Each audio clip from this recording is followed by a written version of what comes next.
सन 80 ईस्वी रोम का शहर और कोलोसियम का इफ्तिताह हो रहा है।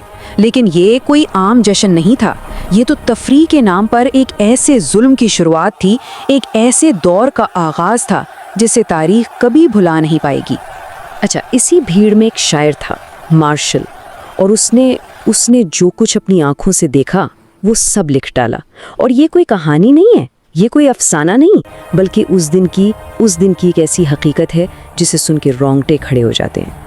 तो मार्शल क्या लिखता है? वो कहता है, हमने पैसिफाई को बेल के साथ मिलते देखा। अब ये मंजर जरा सोचें, एक औरत जिसे मौत की सजा मिली थी, उससे एक मशीन से बनी हुई गाय के अंदर बंद कर दिया गया और फिर एक गजबनाक बेल के आगे छोड़ दिया गया।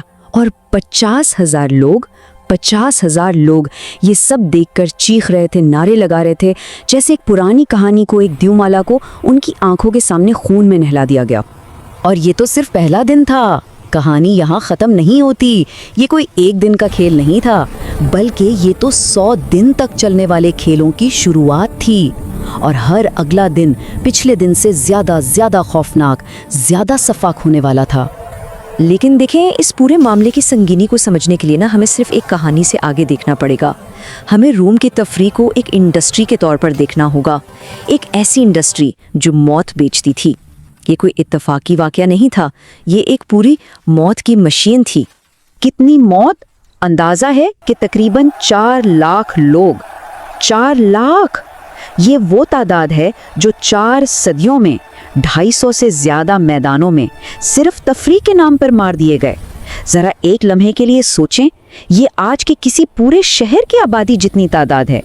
इतने सारे लोग सिर्फ इसलिए मार दिए गए ताकि भीड़ तालियां बजा सके। और सबसे अहम बात यह है कि ये सब कुछ अचानक या बेतरतीबी से नहीं हो रहा था। ये कोई हंगामा नहीं था, ये तो बाकायदा एक सरकारी पॉलिसी थी, एक ब्यूरोक्रेसी थी जिसका अपना बजट था, अपना शेड्यूल था। मकसद सिर्फ तफरी नहीं था, नहीं, असल मकसद था आवाम को तमाशे और खौफ के जरिए कंट्रोल में रखना। अब ज़रा इस पूरे सिस्टम को देखें कि ये चलता कैसे था। सबसे पहले शुमाली अफ्रीका में शिकारी भेजे जाते थे जो अजीबोगरीब जानवरों को पकड़कर पिंजरों में बंद करते। फिर जहाज़ों और काफिलों के ज़रिए उन जिंदा जानवरों को पूरी सल्तनत में पहुंचाया जाता। इसके बाद एक पूरी ब्यूरोक्रेसी थी जो इन जानवरों और कैलियों का हिसाब रखती थी, एक एक चीज़ का रिकॉर्ड।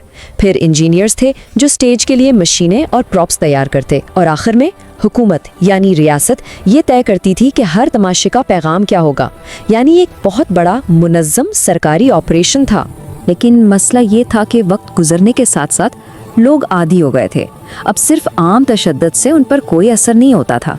तो भीड़ को पुरजोश रखने के लिए रोम को जुल्म में यूं कहें कि इनोवेशन लानी पड़ी।